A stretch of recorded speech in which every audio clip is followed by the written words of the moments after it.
Bonjour Hervé Morin. Bonjour Frédéric Rivière. Un militaire français a été tué hier dans de violents combats avec un groupe islamiste au nord du Mali. C'est le premier mort français depuis la fin de l'opération Serval, remplacé en juillet par l'opération Barkhane. Et cela vient nous rappeler que, même si on en parle moins, cette guerre est sans doute loin d'être finie, non ? Ce qui est à craindre, c'est que nous ayons un processus qui soit un processus, j'allais dire, d'afghanisation. C'est-à-dire, en clair, nous combattons des terroristes, mais un peu comme on peut mettre un coup de pied dans une fourmilière. En clair, on les chasse, ils passent la frontière.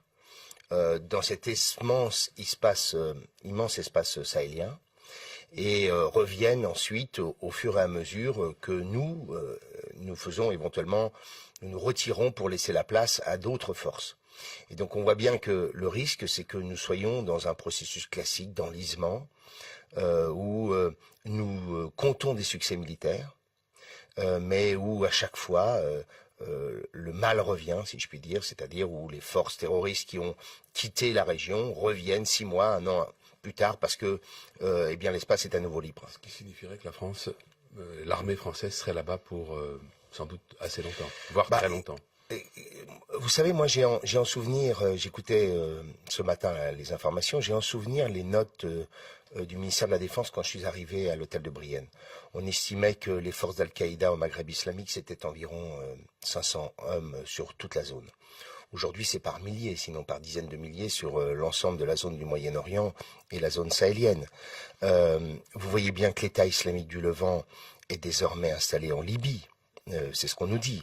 Et donc on voit bien qu'il y a très clairement un arc de crise qui prend de l'ampleur et avec des solutions qui sont des solutions militaires, mais qui bien entendu ne régleront pas tout. Il faut aussi qu'il y ait des solutions politiques. Et par exemple au Mali, il faut un jour ou l'autre qu'on finisse par régler la question Touareg. Dans la lutte contre le djihadisme, c'est aussi en France, avec le texte de loi antiterroriste, le plan de lutte, adopté hier à l'Assemblée nationale, qui prévoit notamment une interdiction de sortie du territoire pour empêcher les départs de jeunes Français candidats au djihad en Syrie ou en Irak. Est-ce que cette loi, selon vous, nous protège suffisamment ? Écoutez, je ne vais pas faire de fausses polémiques ou de mauvaises polémiques. Tout ce qui peut renforcer notre sécurité, il faut le faire. En même temps, il faut bien avoir conscience que c'est extrêmement difficile parce que depuis belle lurette, les apprentis terroristes ont compris comment nous faisions. Et donc, au lieu d'aller directement dans des pays qui sont considérés comme des pays à risque, qui passent par un autre pays, reviennent par la Turquie et finissent éventuellement en Syrie. Donc, c'est un combat de tous les jours. Il n'y a pas de solution parfaite. Et en même temps, je suis convaincu que le gouvernement de Manuel Valls fait le boulot. Du mieux qu'il peut. Du mieux qu'il peut. Oui.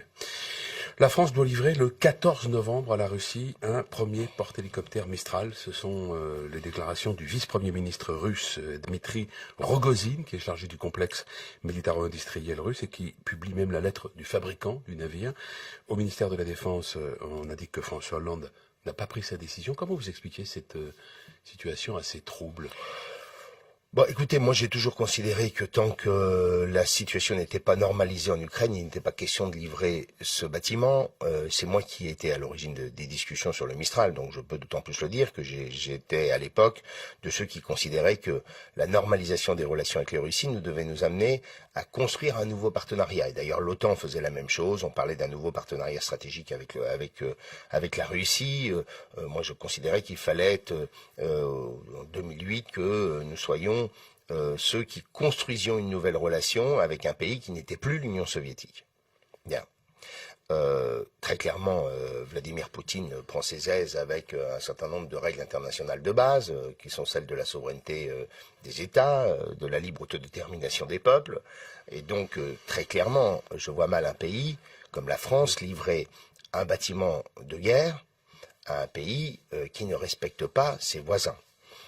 Et pour le moment, même si Vladimir Poutine semble donner un certain nombre de gages sur l'Ukraine, il faut que ces gages en aillent jusqu'au bout. Le peuple ukrainien en plus a voté très clairement, il s'est prononcé, et donc il faut faire en sorte que les conditions soient très clairement posées sur le fait que l'Ukraine pourra être dans sa pleine et entière souveraineté. Mais alors, ce que dit le vice-premier ministre russe, ça peut être de l'intox ou est-ce qu'on peut imaginer que la livraison soit en effet prévue et que pour l'instant, en France, on ne le dise pas encore clairement. Ce qu'il faudrait, c'est que des CNS, très clairement, soient amenés à faire une déclaration aujourd'hui pour indiquer que l'invitation du numéro 2 de la maison, puisque c'est ce que j'ai lu dans la presse, je n'en sais pas plus que ça, est une invitation qui n'a pas lieu d'être aujourd'hui. Moi, je demande à des CNS de très clairement communiquer sur cette question aujourd'hui. Y a-t-il, selon vous, ou non, une affaire d'État dans la mort du jeune manifestant samedi dans le Tarn? Ce que je demande, c'est qu'il y ait une enquête qui soit approfondie, qui soit effectuée dans les meilleures conditions, et ensuite nous verrons bien. Je ne veux pas non plus là-dessus être directement dans la polémique. Ce serait facile pour moi qui suis dans l'opposition de l'être. Je considère que dans cette histoire, il faut que la vérité soit faite. Et après, il faudra que les responsabilités soient pointées. Pour le moment, laissons l'information judiciaire se dérouler. La Commission européenne a validé le budget 2015 de la France. Manuel Valls, hier, ironisait sur ceux qui espéraient, en quelque sorte, l'humiliation de la France. Est-ce que vous vous félicitez de cette décision de la Commission européenne? Ceci dit, ça ne règle rien. C'est pas parce que la Commission européenne et le gouvernement français ont discuté dans leur coin, créé les conditions d'une négociation permettant aux uns et aux autres de s'en tirer, que pour autant ça règle la question. La question, elle est assez simple, c'est que nous sommes dans une impasse économique absolue et que cette impasse économique va durer malheureusement et qu'il y a là aujourd'hui un échec politique complet de François Hollande sur les questions économiques. Combien de temps tout cela pourra durer? Comment peut-on penser que encore pendant 2 années et demie, on ne retrouve pas la confiance et l'espoir dont on a besoin? Vous voyez, vous prenez un seul exemple. Manuel Valls fait pendant 3 mois l'apologie de la création d'entreprises, de l'innovation, de l'intelligence au service du développement économique.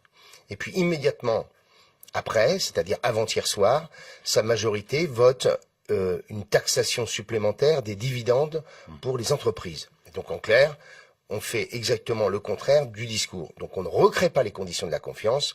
Ne recréant pas les conditions de la confiance, on ne permettra pas à la croissance de repartir. La campagne pour le 2e tour de l'élection à la tête de l'UDI bat son plein. Vous êtes opposé au maire de Drancy, Jean-Christophe Lagarde, qui est arrivé en tête au 1er tour. Et l'ambiance est de moins en moins cordiale dans cette campagne. Vous dénoncez, ou vos proches le font parfois pour vous, le clientélisme de Jean-Christophe Lagarde. Qu'est-ce que vous lui reprochez exactement?